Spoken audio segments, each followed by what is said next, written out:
Se godt på de her to ting. Ved første øjenkast det er der en helt stor forskel på dem, ud over farven.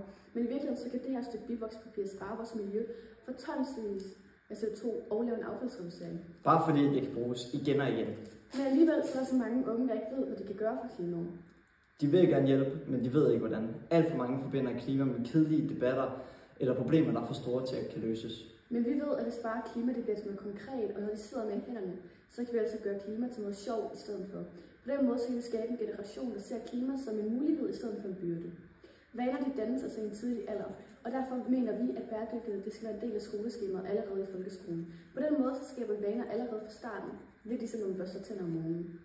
Derfor har vi skabt Zero Waste Workshop, en hel dag, hvor klima og bæredygtighed bliver til leg, læring og handling. Programmet er meget simpelt for selve workshoppen. Eleverne starter med at få et oplæg omkring klima og klimaaftryk. I oplægget vil de både blive præsenteret for store og små klimaproblemer. De små klimaproblemer dem tager vi videre med over på de 6 stationer i selve workshoppen. Og her vil eleverne så få lov til at prøve at arbejde med de her små klimaproblemer, og få lov til at prøve at få en konkret løsning på dem. De her små løsninger, dem vil de kunne tage med hjem i hverdagen, fordi at de på den måde kan se, hvordan små løsninger altså kan skabe store værdier. Og så derudover vil de blive præsenteret til vores skraldebattle, som er et spil, hvor de kan få lov til at prøve at dyste mod hinanden i korrekt skraldesortering. For korrekt skraldesortering kan reducere en husstands CO2 med op til 30%. Og vi ved, at det virker, fordi vi har allerede 4 skolehold tilmeldt. Den 7. januar, den 14. januar, den 21. januar og den 28. januar. Udover os, så har vi altså også 3 frivillige ekstra for vores klasse, som er klar til at træde ind til de 6 stationer, for at være sikker på, at alle de har mulighed for at få hjælp og læring ved alle stationerne.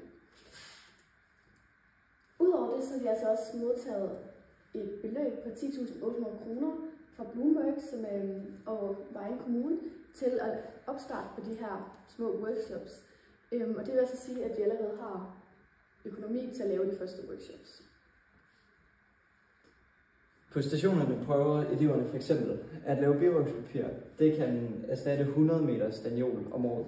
Udover det får de også lov til at se, hvordan et genbrugsnet det altså kan være med til at erstatte 400 plastikposer på sin levetid. At sortere skrald i vores affaldsbattle. Og så får de også lov til meget mere, som f.eks. de plantekasser, som de kan bruge på skolerne efterfølgende. Lave papirproduktion, altså udføre papir ud fra deres gamle opgaver for at se, hvor meget der skal til, for at man kan lave et stykke papir. Og så lave på måde for at vise, at man så godt kan genbruge de her hylstre, og man ikke behøver at importere tingene fra alle mulige andre steder.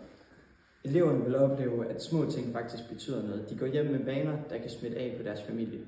Og hvis bare 200 elever de tager en vane med hjem fra den her workshop, så vil vi indirekte være med til at påvirke 600-800 familiemedlemmer. Og det er det, der gør, at vi kan ændre vores forbrugskultur.